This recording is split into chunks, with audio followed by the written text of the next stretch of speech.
दक्षिणपंथी हिंदू राष्ट्रवादी समूह, आजकल राष्ट्रवादी कहने का मतलब ही आतंकवादी हो जाता है। इस बात को भागवत ने कहा था कुछ हफ्ते पहले कि आजकल राष्ट्रवादी मत कहो, राष्ट्रवादी को अंतरराष्ट्रीय जगत के अंदर आतंकवादी के रूप में जाना जाता है। राष्ट्रवादी का मतलब ही आतंकवादी होता है। उन्होंने वर्ड अतिवादी यूज किया था, तो एक ही बात है, अतिवादी आतंकवादी एक ही। लेकिन न्यूयॉर्क टाइम्स ने इसको बराबर से दक्षिणपंथी राइट विंग हिंदू राष्ट्रवादी समूह, जिसने बचपन से ही लोगों के और मोदी के जीवन को आकार दिया और ये 100 साल की वर्षगांठ मनाते हुए किंग मेकिंग पावर बन गया है। आरएसएस की शुरुआत ब्रिटिश शासन और मुस्लिम आक्रमणों के लंबे इतिहास के बाद हिंदुओं के गौरव को जगाने के लिए एक सीक्रेट ग्रुप के रूप में हुई और इनकी प्रेरणा 1930 और 1940 के दशक के दौरान यूरोप में फासिस्ट राष्ट्रवादी फार्मूला हिटलर और मुसोलिनी, ये उससे प्रेरित होकर ये बनाया गया। देखिए एक एक करके इनके छल कपट के धागे न्यूयॉर्क टाइम्स कैसे खोलता है कि ये गुप्त समूह था और जो फासिस्टवादी शक्तियां थी हिटलर और मुसोलिनी, उससे प्रेरित होके, उससे इंस्पायर होके आरएसएस की रचना की गई। और ये राष्ट्रवादी फार्मूला मतलब राष्ट्रवाद को खास तौर से वेस्टर्न कंट्री में आतंकवाद के तौर पर लिया जाता, लेकिन ये बार बार प्रतिबंधों से बचता रहा। इसके ऊपर सैंक्शंस लगाई जाती रही, इसको बैन किया जाता रहा, फिर खोल दिया जाता रहा। इसमें गांधी की हत्या में शामिल करने का भी इसके ऊपर आरोप और दुनिया के सबसे बड़े राष्ट्रवादी दक्षिणपंथी संगठन के रूप में इसका विकास हुआ। मोदी जो कि उस टाइम एक बड़े इसके सक्षम सदस्य थे और अल्टीमेटली उनको राष्ट्रीय सत्ता के शीर्ष पर रहने में जो सफलता मिली है और जो स्वीकार्यता मिली, उस बात का भी वर्णन इस आर्टिकल में किया। यह भी कहा गया कि आरएसएस का प्रधानमंत्री के साथ कभी कभी तनाव रहा है, लेकिन उसके बावजूद आरएसएस भारत के सेकुलर रिपब्लिक के एक मजबूत राष्ट्र को तोड़कर हिंदू पहले राष्ट्र यानी कि हिंदू फर्स्ट नेशन नेक्स्ट, आप समझ गए, Hindu first India next, Hindu पहले राष्ट्र के रूप में बनाने के अपने सपने के करीब पहुंच रहा है। फिर कहते हैं भारत में इनकी घुसपैठ बहुत ज्यादा हुई है इस समय। मैंने कहा ना थोड़ी देर पहले कि भारत का सबसे बड़ा घुसपैठिया कौन है? भारत का सबसे बड़ा घुसपैठिया आरएसएस है। इससे देश को बचाने की जरूरत है। मैं खुद कह रहा हूं, ये बांग्लादेशी इतने बड़े घुसपैठिए नहीं है भाई साहब, जितना बड़ा घुसपैठिया आरएसएस है। और कैसे इसने देश को बर्बाद किया, क्योंकि ये लोग कट्टरवादी हैं। इनसे निकले हुए संगठन जो कि वीएचपी टाइप के, बजरंग दल टाइप के, बीजेपी टाइप के, जिस ढंग से ये अत्याचार करते हैं माइनॉरिटीज के ऊपर, तो एक दिन इनको वेस्टर्न वर्ल्ड के द्वारा ही अगर टेररिस्ट ऑर्गेनाइजेशन का दर्जा ना मिल जाए तो मुझे हैरानी नहीं होगी। मैं खुद ही जोड़ रहा हूं यहां पर, मुझे कोई हैरानी नहीं होगी। और जैसे टेलीग्राफ लंदन ने कहा था कि हिंदू आतंकवाद है ये, और जैसे कि मणिकम टैगोर जो कि कांग्रेस के मेंबर है तमिलनाडु से, उन्होंने आरएसएस की तुलना कल परसों 2 दिन पहले अलकायदा से की कि ये बिल्कुल अलकायदा का दूसरा रूप है। अलकायदा इस्लामिक राष्ट्र है और ये हिंदू राष्ट्र है, बस इतना ही फर्क है, दोनों में और कोई फर्क नहीं। और उसके ऊपर बीजेपी की बहुत जान जली थी। वो कहते हैं आरएसएस ने भारत की संस्थाओं में इस हद तक घुसपैठ कर ली है और इतना कंट्रोल कर लिया है, ये न्यूयॉर्क टाइम्स का आर्टिकल बोलता है, और इसकी जड़ें इतनी गहरी हो गई है कि मोदी चले भी जाएं तो भी ये शक्तिशाली शक्ति बना रहेगा। इसका विशाल नेटवर्क दीमक की तरह अब सब जगह पहुंच गया है। ये समाज में हर जगह है, ये मीडिया के अंदर है, ये सरकार के अंदर जो बड़े अफसर हैं वो भी उनके हैं, ये पुलिस में है, अदालतों में इनके जज हैं, जितने भी यूनिवर्सिटीज हैं वहां पर इनके टीचर्स हैं, लेक्चरर्स हैं, एडमिनिस्ट्रेशंस हैं, मुख्यमंत्री हैं, गवर्नर्स हैं, इवन गांधी प्रतिष्ठानों के मुखिया भी आरएसएस के लोग हैं।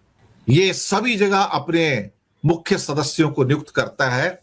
ये राजनीतिक कैरियर को बनाता भी और बिगाड़ता भी है। देखिए साहब कितनी इंपॉर्टेंट बात न्यूयॉर्क टाइम्स कहता है, ये किसी भी व्यक्ति के राजनीतिक कैरियर को बना भी देता है और बिगाड़ भी देता है। ये हिंदू राष्ट्रवादी सक्रियता के माध्यम से भारत के युवा पुरुषों को उनमें आरएसएस के प्रति वफादारी का सो-कॉल्ड से क्या कहते हैं प्रेरणा देता है या उनको लेसन्स देता है। आरएसएस अभी भी एक गुप्त समाज होने का दिखावा करता है कि मैं रजिस्टर्ड नहीं हूं, लेकिन अब ये अधिक सार्वजनिक हुआ है और इसे शर्म भी नहीं है। जब आप मोदी को या भारतीय जनता पार्टी को अहम चुनाव में हावी होते देखते हैं तो आप आरएसएस के राजनीतिक मशीन को काम करते हुए भी देखते हैं। ये न्यूयॉर्क टाइम्स कह रहा है, उनके आर्टिकल को मैं वर्ड बाय वर्ड आपके सामने पहुंचा रहा हूं। न्यूयॉर्क टाइम्स के आर्टिकल को वर्ड बाय वर्ड में आपके सामने पहुंचा रहा हूं मैं। जो पूरे बहुत बड़े आर्टिकल के अंदर जो उन्होंने लिखा है वो सब चीजें मैं आप तक पहुंचा रहा हूं। फिर कहते हैं आरएसएस की मशीन को आप काम करते देखते हैं, वो पार्टी की उम्मीदवारों की किस्मत और फ्यूचर तय करता है। आगे न्यूयॉर्क टाइम्स कहता है जब आप मुसलमान इलाकों में परेड करते हुए देखते हैं तो आपको आरएसएस के लोग मिलते हैं खाकी निक्कर के अंदर। जब आप चर्च के अंदर तोड़फोड़ करते हुए देखते हैं या मुस्लिम इलाकों के अंदर मस्जिदों में तोड़फोड़ करते देखते हैं तो आप पाएंगे वो आरएसएस के लोग हैं या आरएसएस से जुड़े संगठन हैं। वो उनके ऊपर अटैक करके, आक्रमण करके अपनी श्रेष्ठता साबित करते कि हम तुमसे ऊपर हैं, तुम हमारे ऊपर निर्भर हो और हम हमारे हिसाब से तुम नहीं चले तो तुम खत्म कर दिए जाओगे। ये एक किस्म से टॉर्चर भी किया जाता है और उनको दिखाने की कोशिश की जाती है कि ये मतलब कहने का मतलब है कि कहते हैं कि वो एक माफिया, एक अंडरवर्ल्ड की तरह काम करते हैं, जहां धमकी देके कि हम ये ऐसे करेंगे, अगर तुमने ऐसा नहीं किया तो हम तुमको खत्म कर देंगे, एलिमिनेट कर देंगे। आरएसएस ने भारत के 140 करोड़ लोगों को पहले से कहीं ज्यादा धार्मिक आधार पर बांट दिया है, ये न्यूयॉर्क टाइम्स का आर्टिकल कह रहा है। इसकी विचारधारा 20 करोड़ मुसलमानों और ईसाइयों को और अन्य धर्मों के लोगों को हमलावरों की संतान मानती है कि जो अटैकर्स हैं ये उनकी संतान है और उनको उनकी जगह दिखाने की जरूरत है, यानी कि उनको यहां से निकाल देने की जरूरत है। उनका यहां पर कोई भी अधिकार नहीं है इस लैंड पर। वो चाहते कि ये सिर्फ हिंदुओं का लैंड रहे और ये काली टोपी पहन के, खाकी निक्कर पहन के, सफेद शर्ट पहन के आप समझ सकते हो ये कौन सा राष्ट्रवाद है। ये नागपुर के अंदर भी जो ऐसे स्टार्ट होते हैं, लेकिन ये चित्पावनी ब्राह्मण है सारे के सारे, एक आधे को छोड़ दो, सारे चित्पावनी ब्राह्मण, ये मनुवादी हैं सारे के। मोदी को 1980 के दशक में आरएसएस की राजनीतिक शाखा में भेजा गया था। मोदी इसको विशाल नदी बताते हैं जहां से दर्जनों धाराएं निकलती हैं, भारत के जीवन के हर पहलू को छूती हैं और मुश्किल समय में पारंपरिक मूल्यों को बढ़ावा देने के लिए इसकी तारीफ की। अब जब भारत में बदलाव आ रहा है और कहते हैं सेवा, समर्पण, संगठन और बेजोड़ अनुशासन ये इसकी पहचान है। नहीं, अनुशासन का मतलब है कि ये कहेंगे हां तो हां, ये कहेंगे ना तो ना। यहां प्रश्न पूछने का अधिकार नहीं है, यहां सिर्फ सुनो और उसको फॉलो करो। बिल्कुल वही जो हिटलर और मुसोलिनी चाहते थे। यही मोदी ने आरएसएस के बारे में लाल किले से कहा, यह न्यूयॉर्क टाइम्स कहता है। ये कहते हैं आरएसएस एक विशाल सेवा संगठन है ऊपर से दिखने में, और इसके सैकड़ों बहुत सारे जो उप संगठन है वो उसके आसपास बुने हुए हैं। ये लोगों को प्रशिक्षित करते हैं, कभी आध्यात्म चिंतन के द्वारा, कभी व्यायाम कक्षाओं के द्वारा, कभी स्काउट्स के द्वारा। आरएसएस के भर्ती केंद्र हैं।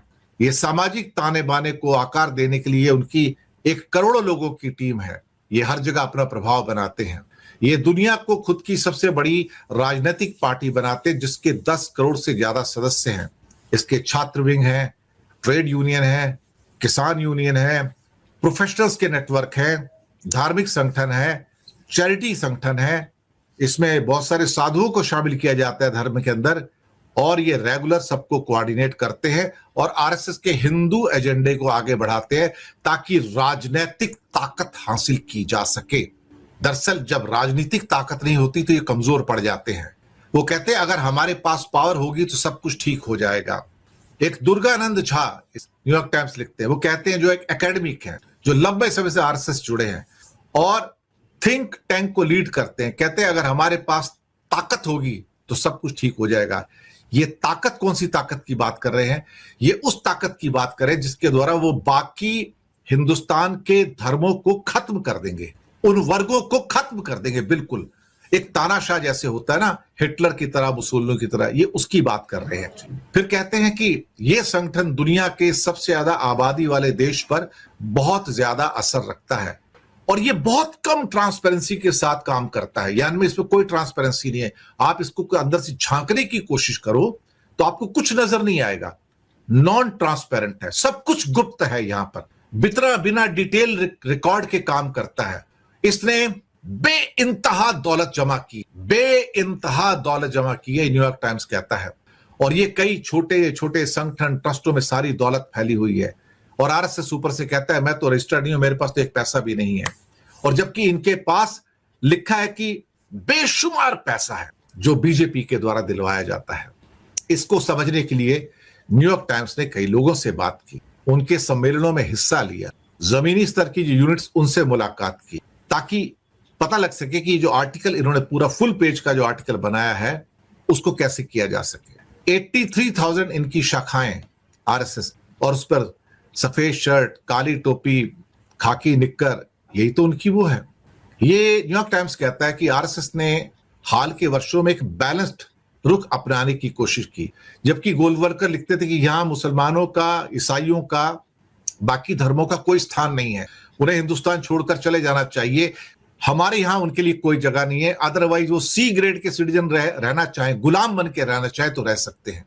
ये देश वो चाहते हैं कि बहुसंख्यक शासन है, यानी कि सिर्फ हिंदुओं का शासन होगा, और हिंदुओं में भी ये मनुस्मृति को मानते हैं, यानी कि उनका जो ब्राह्मणवाद है वही इस पे राज करेगा, बाकी जो दलित, आदिवासी या और निम्न जातियों के लोग हैं उनका इस देश में कोई स्थान नहीं है, वो नौकर हैं, वो गुलाम है, वो गुलाम की तरह काम करेंगे। पूरी हिटलरवादी इसमें पद्धति है। अब अति कट्टरवादी दक्षिणपंथी नेताओं की एक नई पीढ़ी जो है वो उनकी परप चुकी है इस टाइम। ये चरमपंथी जो शब्द लिखा है, एक्चुअली चरमपंथी शब्द आप दो रूपों में देख सकते हैं। चरमपंथी शब्द, चरमपंथ किसको कहते हैं? चरमपंथ एक्सट्रीमिज्म को कहते हैं, चरमपंथ आतंकवाद को भी कहते हैं, आतंकवादियों को भी चरमपंथी कहा जाता है। चरमपंथी और आतंकवादी एक ही चीज है एक्चुअली देखा जाए तो ये जो चरमपंथी या आतंकवादी जो दक्षिणपंथी नेताओं की एक नई पीढ़ी जो आई है, ये दरअसल अल्पसंख्यकों के खिलाफ जो हिंसा है, चर्च को तोड़ना है, मस्जिद को तोड़ना है, उनके लोगों को बर्बाद करना है, क्रिसमस पे डिस्टर्बेंस पैदा करना है, ये बोलते हैं ये हिंसा होनी चाहिए, इसे हिंसा को सामान्य मानते हैं।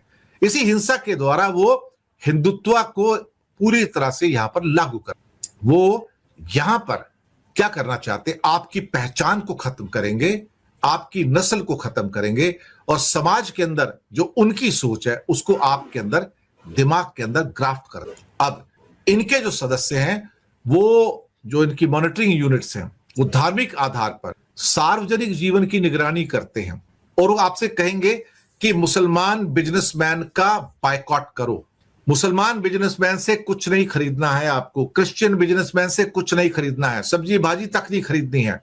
और हिंदू उत्सवों को उन्होंने शक्ति प्रदर्शन में बदल दिया है, जैसे कि कांवड़ में आता है ऊपर से फूल बरसाओ, दिए जलाने हैं तो इतने दिए जलाओ कि उसको पूरा का पूरा पिक्चर बन जाए उसकी। ईसाई धर्म में जो सो कॉल्ड कन्वर्जन है उसको लेके जितनी चर्चों में आप तोड़फोड़ कर सकते हो आप करो, क्रिसमस के समारोह में हंगामा करो, मुसलमानों की कब्रों को खोद दो, ये भी लिखा है। धार्मिक संबंधों के संदेह में जो ट्रेन में जो पेयर्स हैं, कपल्स हैं, उनको घसीटो, बीफ ले जा रहे हैं उसके आरोप पे पुरुषों की लिंचिंग करो। ये इनका इतिहास है कट्टरवादी, ये आतंकवादी इतिहास है। ये आपके इतिहास की पाठ्य पुस्तकें बदल रहे हैं, ये व्हाट्सएप चैट ग्रुप को मॉनिटर करते हैं, ये जोरदार टेलीविजन में बहसें करवाते हैं और वहां पर अपने सारे पिट्ठू बिठाते हैं, और वो बहस इन्हीं के अनुसार होती है, एक आधे को छोड़ के सब आरएसएस के लोग उसमें होते। देश की अदालतें जिनको धर्म निरपेक्षता के रक्षक के रूप में देखा जाता है, अब वो हिंदू अदालतों के रूप में आपके सामने आते हैं। हिंदू अदालतों, अभी इलाहाबाद के हाई कोर्ट ने, ये न्यूयॉर्क टाइम्स कह रहा है, मैं नहीं कह रहा हूं, उसके परिसर में एक सेमिनार होता है जो देश की सबसे बड़ी और पुरानी अदालतों में से एक है, और वहां मुख्य भाषण में जस्टिस शेखर कुमार यादव कहते हैं हिंदू समाज ने अपनी कमियों को ठीक कर लिया है और उन सब बातों को गिनाया जो इन लोगों में गलत लगी, जिनका इशारा बाद में तब साफ हुआ कि मुसलमानों के लिए जब उन्होंने आप शब्दों का इस्तेमाल किया, और उनका कहना है कि जो जजमेंट आएंगे वो हिंदुओं के हिसाब से आने चाहिए। फिर कहते हैं, ये जज कहते हैं, मुझे ये कहने में कोई हेजिटेशन नहीं है, झिझक नहीं है कि ये भारत है और यहां बहुमत की इच्छा के अनुसार ही सब कुछ होगा। ये न्यूयॉर्क टाइम्स कहता है, यानी कि बहुमत की इच्छा कहती है कि मस्जिदें गिरा दो तो गिरा दो, फैसला हिंदुओं के पक्ष में ही जाएगा। मैं तो पहले भी कहता आया हूं कि काशी की अदालत हो या फिर मथुरा की अदालत हो, उनके फैसले हिंदुओं के पक्ष में ही जाएंगे। अब सिर्फ एक ही यहां पर कमी आती है, वहां ले देखे कि अगर आप खड़ी हुई किसी मस्जिद को गिरा देते हैं, जैसे कि काशी विश्वनाथ की मस्जिद है या फिर सो कॉल्ड मथुरा की मस्जिद है, इन्हें डर तब लगता है कि दुनिया में करीब करीब 50 से ज्यादा जो मुस्लिम मुल्क हैं वो हमारे साथ फिर कैसा व्यवहार करेंगे। अभी तक इनकी वन वे ट्रैफिक इंडिया में चल रहा है, लेकिन इनको अंदर से डर भी लगता है कि कभी ऐसा ना हो जाए कि हम वैसे ही खत्म हो जाएं जैसे हिटलर खत्म हुआ है। और होता यही है, क्योंकि राष्ट्रवादी संगठन अंततः एक चरमपंथी संगठन में कन्वर्ट हो जाते हैं, जैसे कि अलकायदा है, तालिबान है या आईसिस है। मणिकम टैगोर जो एमपी कांग्रेस के, सही कहा उन्होंने, वैसे बिल्कुल सही कहा कि धीरे धीरे आरएसएस उसी रूप में ढलता चला गया जिस रूप में अलकायदा है। या अब यही आरएसएस की जो सरकार है, मोदी सरकार, मैं सिर्फ बीजेपी सरकार नहीं कहूंगा, आरएसएस की सरकार है, ये तालिबान के साथ बहुत कंफर्टेबल है, तालिबान के साथ रिश्ते बढ़ाते हैं। तालिबान आतंकवादी है, आतंकवादियों के साथ कौन कंफर्टेबल हो सकता है? क्या कोई सभ्य सरकार कंफर्टेबल हो सकती है क्या? आप मुझे बताइए। जिसका खुद का चरमपंथ हो वही उसके साथ कंफर्टेबल होगा, और तो कोई हो नहीं सकता ना। लेकिन न्यूयॉर्क टाइम्स का आर्टिकल बहुत बड़ा है। आगे क्या लिखते हैं? आगे लिखते हैं कि यहां पर छोटे छोटे बच्चों को बुलाया जाता है, उनको ड्रिल करवाई जाती है, उनका ब्रेन वॉशिंग किया जाता है। जब तक वो कुछ समझ पाते हैं तब तक उनका ब्रेन भी वॉश हो चुका होता है। ये भारत माता के सो कॉल्ड केसरिया झंडा, उसके सामने सर झुकाते हैं। जैसे कि गोलवलकर ने कहा था कि तिरंगा हमारा झंडा हो ही नहीं सकता, हमारा झंडा सिर्फ केसरिया होगा एक दिन। ये बात कहते हैं और करके रहेंगे वो। फिर आगे की कहते हैं न्यूयॉर्क टाइम्स के अंदर, जब भारत ब्रिटिश शासन से आजादी के लिए लड़ रहा था तो ये दक्षिणपंथी विचारधारा वाले लोग, आरएसएस वाले या हिंदू महासभा वाले, इन्होंने वो लड़ाई नहीं लड़ी। ये दरअसल ब्रिटिश के साथ में उस समय, और इनका काम सिर्फ हिंदुओं को पुनर्जीवित करना था, इस देश से उनका कुछ लेना देना नहीं था। ये अंग्रेजों के साथ बहुत खुश थे। अब यहां पर जो मेन इनका जो एक टॉर्चर पॉइंट है वही तो निकल के आता है कि इनके पास कोई आजादी की लड़ाई का हीरो नहीं है। ये बात हम भी कहते आए हैं। इनके पास सिर्फ विलन है एक्चुअली देखा जाए। इनके पास माफी वीर सावरकर जैसे लोग हैं। इनके पास वो लोग हैं जिनके ऊपर इल्जाम है कि इन्होंने गांधी का कत्ल किया, और ये अंग्रेजों के साथी। ये वो आदमी थे जिन्होंने अंग्रेजों को लिखा था कि हम क्विट इंडिया मूवमेंट यानी कि भारत छोड़ो आंदोलन का साथ नहीं देंगे, और लिखा था कि अंग्रेजों का साथ देना चाहिए, हमें इनका साथ नहीं देना है, हमें गांधी का साथ नहीं देना है। ये गांधी के दुश्मन थे, और अल्टीमेटली इन जैसे लोगों ने ही तो गांधी की हत्या की है। गांधी के हत्यारे कौन है भाई? इसी विचारधारा ने तो गांधी को मारा अल्टीमेटली। फिर कहते हैं कि आरएसएस की 83,000 शाखाएं